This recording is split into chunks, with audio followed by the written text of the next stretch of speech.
ছোটবেলায় মা যখন পড়াতে বসতো, মনা কালকে তোর অঙ্ক পরীক্ষা না? হ্যাঁ হ্যাঁ মা, কালকে আমার অঙ্ক পরীক্ষা। দেখি নামতাটা বের কর, নামতা ধরবো। বল পাঁচে ঘরে নামতাটা বল। পাঁচে কে?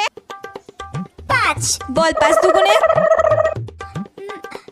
10 3 পাঁচা 3 পাঁচা 3 পাঁচা 3 পাঁচা কত? 3 পাঁচা 15 4 পাঁচা 4 পাঁচা। মা আমার খুব দাঁতে ব্যথা কিসে করছে। দাঁতে ব্যথা করছে? পড়তে বসে তখন দাঁতে ব্যথা পেটে ব্যথা শুরু হয়ে যায়। 4 পাঁচা 4 পাঁচা 20 5 পাঁচা কত? 5 পাঁচা